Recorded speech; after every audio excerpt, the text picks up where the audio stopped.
Realicemos una revisión para hoy del cierre de mercado para el 19 de diciembre del 2025. Con respecto a los índices, vemos unos resultados bastante positivos. El S&P 500 logra un incremento del 0.88%. El Nasdaq logra aumentar un 1.3% y el Dow Jones un 0.38%. Fue una jornada que sin duda fue arrastrada por las grandes tecnológicas que tuvieron excelentes noticias. Por un lado, Nvidia logró una valorización cercana al 3% debido a la información que ya revisaremos con respecto a la reapertura de sus chips H20 de nuevo a China. Y Oracle posiblemente también lograría un acuerdo para realizar la gestión de TikTok en los Estados Unidos. Por el lado de Europa, el IBEX 35 cierra con un aumento del 0.22%. Para el caso del DAX alemán, la valorización fue del 0.37%, la bolsa del Reino Unido con su índice del FTSE aumentó un 0.6% y el CAC 40 de Francia se mantiene plano. Para el caso de Latinoamérica, Bovespa aumenta en Brasil con el 0.35, para el caso de México, su índice incrementa en 0.45, en Chile vemos un aumento del 1.08 del IPSA, para Colombia el Colcap cae un menos 0.3%, el Merval en Argentina cae un 0.75% y la Bolsa de Lima tiene una valorización del 0.7%. Con respecto a las materias primas, el petróleo Brent tiene un incremento del 1.19%, el oro mantiene una valorización del 0.11%, la plata logra aumentar el 3.3% y el cobre tiene una valorización del 0.8% en la jornada. Podemos decir que es una jornada bastante positiva para la mayoría de los mercados, que para el caso de los Estados Unidos se fue fuertemente favorecida por las buenas noticias en el sector de tecnología y semiconductores. Realicemos entonces un repaso de las noticias más importantes de la jornada.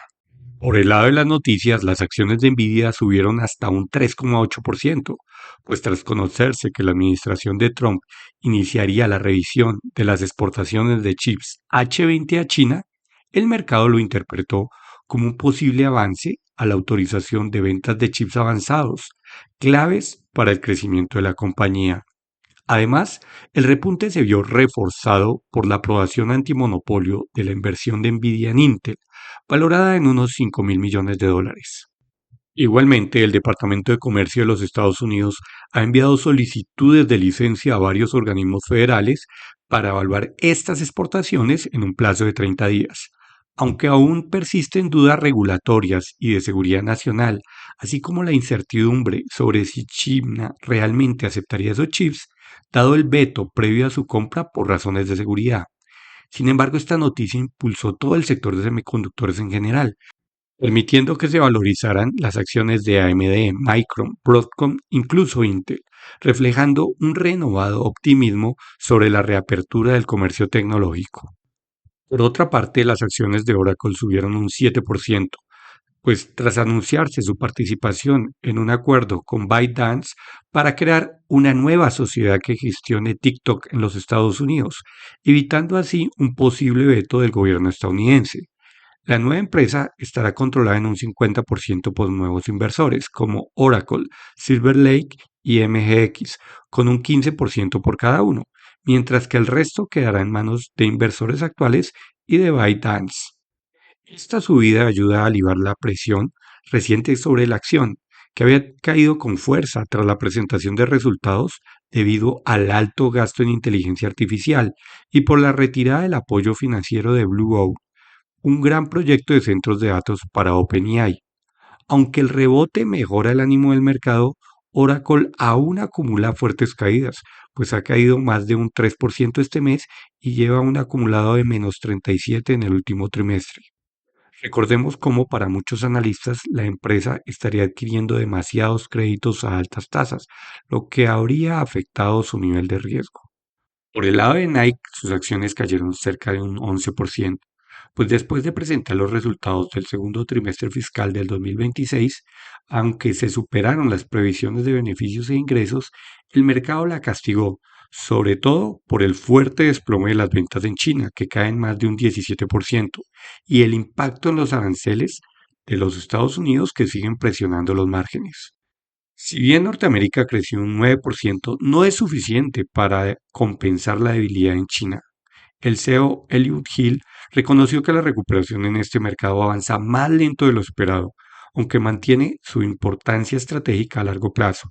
Nike continuará inmersa en un proceso de reestructuración, enfocado en recuperar cuota de mercado, reducir inventarios y reforzar el canal mayorista.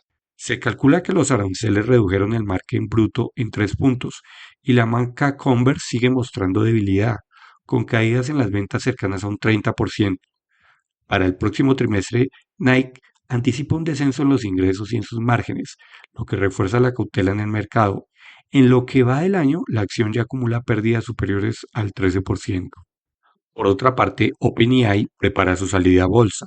Se anunció que con el objetivo de alcanzar una valoración en bolsa de hasta $1 billón, según diferentes fuentes, la compañía estudia presentar una solicitud de OPV a mediados del próximo año, con la posibilidad de recaudar al menos $60.000 millones, aunque las conversaciones aún están en fases iniciales.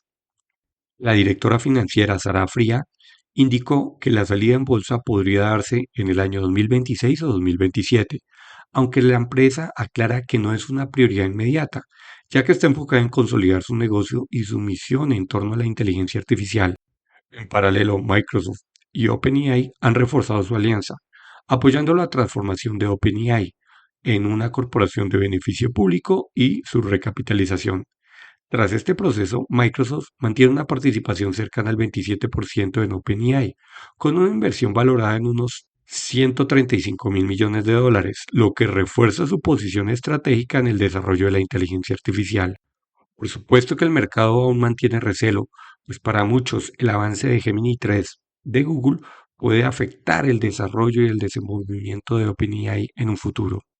Con respecto a FedEx, la empresa anunció un beneficio neto de $956 millones para el segundo trimestre fiscal de 2025, lo que supone un crecimiento interanual del 29%, mejorando sus provisiones en conjunto del año.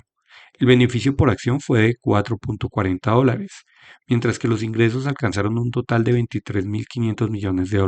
La compañía atribuyó el buen desempeño a la fortaleza del negocio de paquetería prioritaria en los Estados Unidos, a una reducción en los costos estructurales y a un mayor volumen en los envíos nacionales, a pesar de un entorno externo complejo.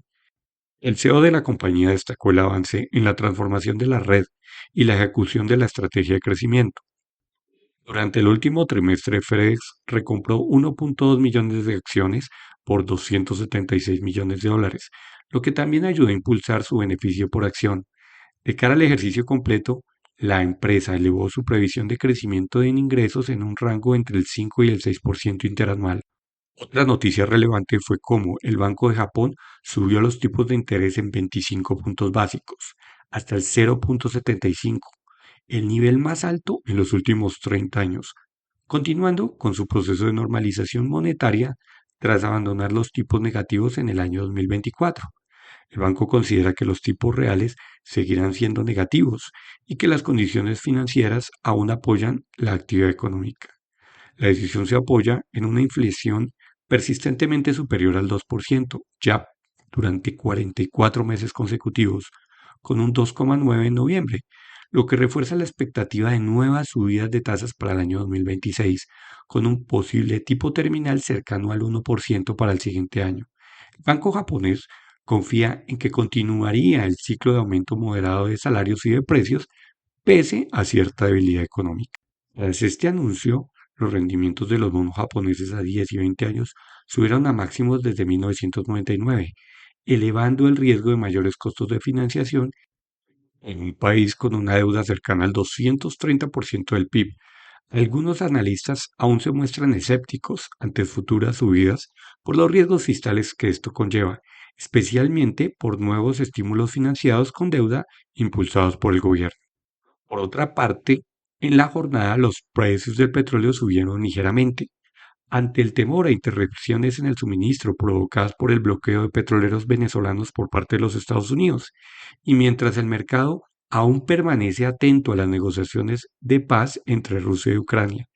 El Brent cerró en $60.40 y el WTI en $56.6 por barril, aunque ambas referencias de crudos acumulan caídas semanales cercanas al 1% tras fuertes descensos la semana anterior.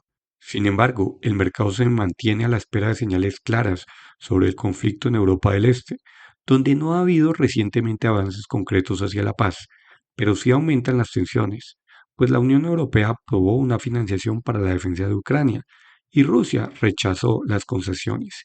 Ucrania, por su parte, atacó por primera vez un petrolero ruso con drones, al mismo tiempo que la debilidad del mercado en combustibles es evidente, con la gasolina en mínimos de 4 años que sigue presionando los márgenes de refinación y limita el repunte del crudo. Y finalmente, en la jornada de hoy se informó que la confianza del consumidor en los Estados Unidos mostró en diciembre una leve mejora mensual. Sin embargo, aún continúa a niveles muy inferiores a los de hace un año, reflejando el impacto en el aumento de precios y las dificultades del mercado laboral estadounidense. El índice de la Universidad de Michigan subió 1,9 puntos respecto a noviembre hasta los 52,9, pero se mantiene un 28,5 por debajo del nivel de diciembre del año pasado. Según la directora de la encuesta, Joan Jus, la caída es muy sustancial y evidencia un fuerte deterioro de las perspectivas económicas a lo largo del año. La mayoría de los consumidores espera un aumento del desempleo en un contexto en el que la tasa ya alcanzó el 4,6% en noviembre, que es el máximo en 4 años.